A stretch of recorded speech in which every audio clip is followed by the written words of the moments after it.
Namaskaram, sir. My question is about death. So, those who have done sadhanas and they have been dead, including my grandparents who have been initiated, so will they be attaining mukti? Last 3 days I've been immersed in this book, this going into publication on Mahashivratri day. It's a book on death. An inside story. Only for those people who shall die. Not for immortal people. So, I've been, there are things that I've spoken, but I've been reading through, and now I'm looking at all the idiotic things that will be said about profound dimensions of life, because people will take it out of context and rub it around, because there are people who are doing PhD in WhatsApp.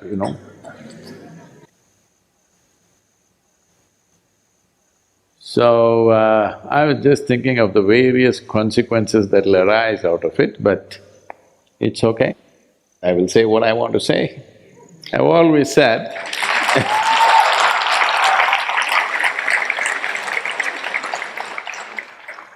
initial part of my life I said it very raw, but because we had Janalinga on our mind, I became little diplomatic, said the same things in a little nicely cloaked. Me also started dressing up nicely.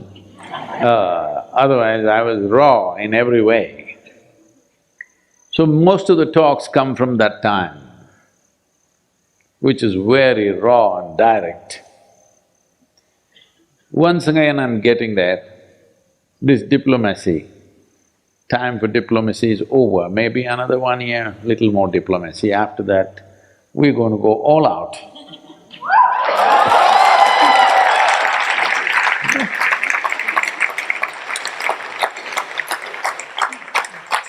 I didn't know there was such a fan following for that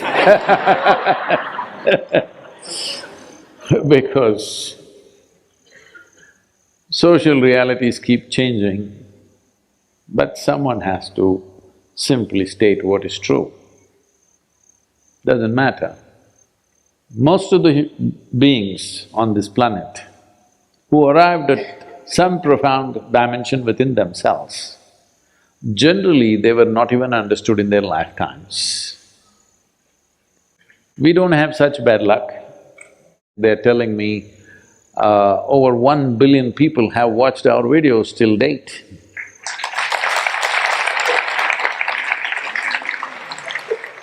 That is 16% of my target. Aren't you clapping your hands?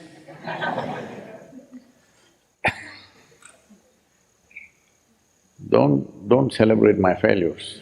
No, you're getting there. So,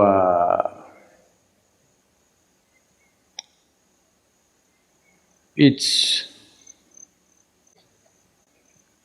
every generation or whenever a realized being came, the really wise ones never opened their mouth.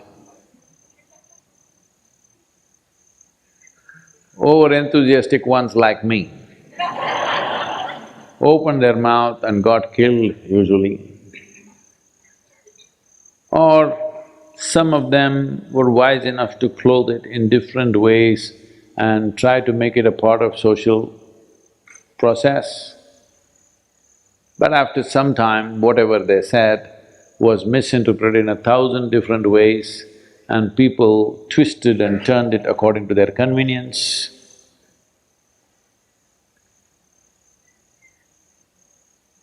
But today we have an advantage that whatever we say is recorded. People cannot easily misinterpret because we replay.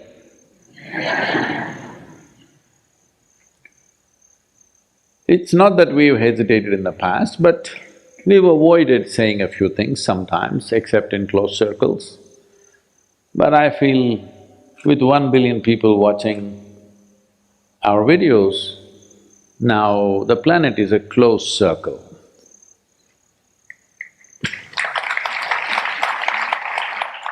In my hearts and minds, they were already close, but now even in their hearts and minds also I'm close to them. So we cannot speak direct hard things only to people who are sitting here. We start speaking to everybody because those who can't digest it, what to do? They have to go to the toilet.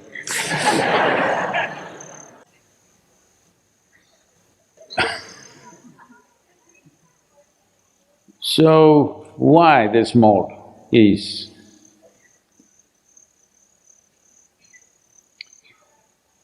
I feel like never before. The world is ready for a direct hit. No need for doing this and that.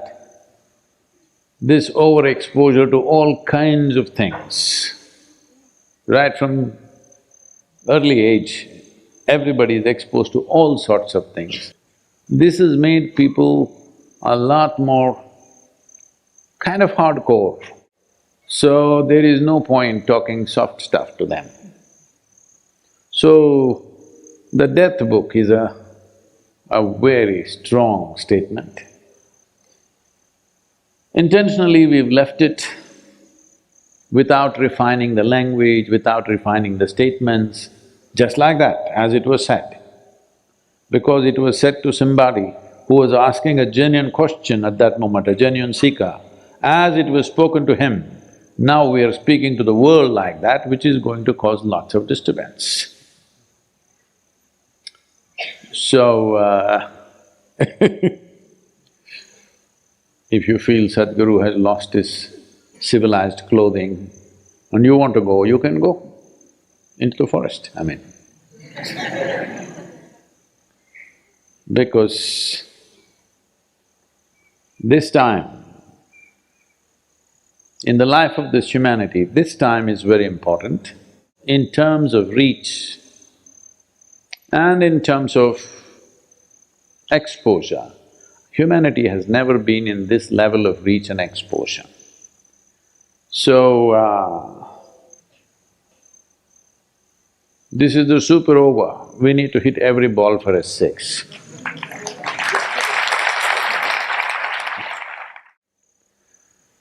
They may be looking for love, sexuality, they're just trying to buy something on Amazon, or they're looking for death and enlightenment. With the kind of population that we have become and the level of empowerment that we have reached, if we don't turn inward now, we are going to be the biggest disaster, that humanity has ever seen. There's only one problem, human being. And the only and only problem with the human being is, he's unconscious and compulsive.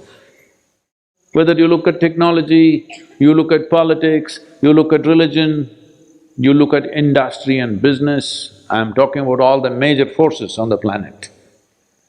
All of them are functioning compulsively and unconsciously. So, it's very important that teaching also has a shock value. Otherwise, they know how to ignore these things. It's not just for effect, the truth is like that anyway. Truth is shocking. Few human beings have a digestive system to swallow truth and be fine. If you give them the truth, they will freak. Truth about yourself, I'm saying. If you tell them the truth about yourself, they will freak because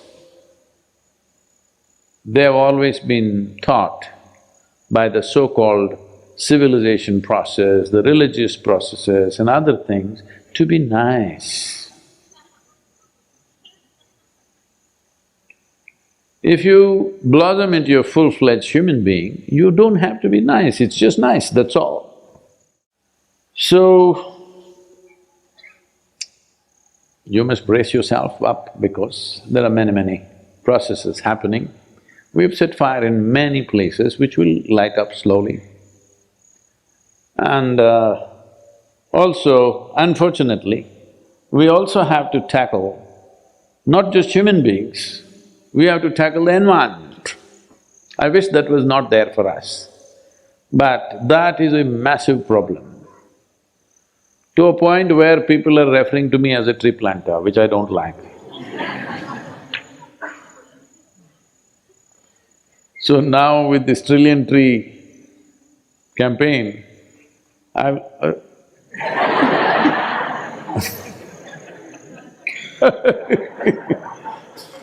I'll become a designated tree planter. So, even to extricate myself from that, I need to state spiritual aspects little more strongly. Otherwise, people will think I'm a tree planter. Tree planter is not a bad profession, but my business is to make people flower, not to plant trees.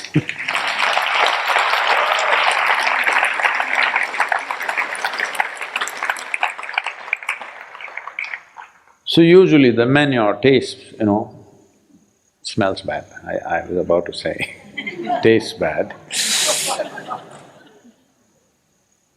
That also can happen. A very enthusiastic salesperson saw a new development coming up in Nashville area in Tennessee.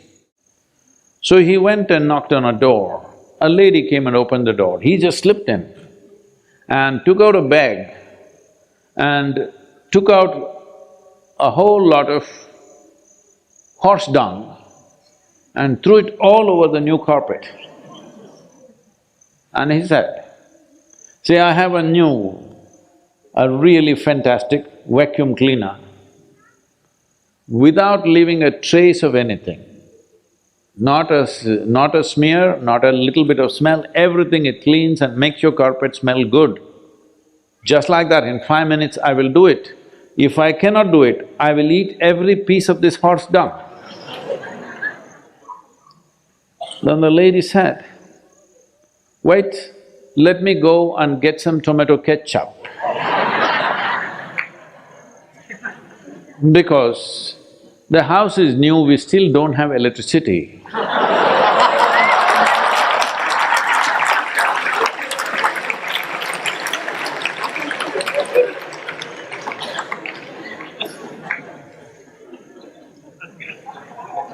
So, if you're forced to eat the dung, tomato ketchup helps. So because of this tomato ketchup, lot of dung is being eaten in the world. Because of a little ketchup, you're not able to make out what is dung and what is a real snack. So we will take off the tomato ketchup, that's all I'm saying. Dung is dung. So about your grandmother.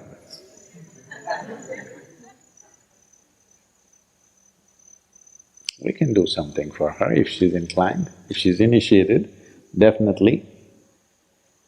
But there are many dimensions to this. In a brief meeting like this, I don't want to open this up. And also, why should I affect the death book sales?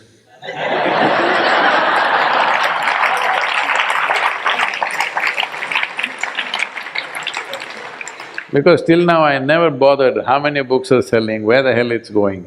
But now I've been sitting with the publishers for last 2-3 days, and as I'm, different subjects and various questions I'm trying to handle, but their eye is always on how many books will sell in Mahashivratri. So I don't want to disappoint them. Because how many books sell won't make a difference to me, but it'll make a big difference to them. So you must buy the first copy.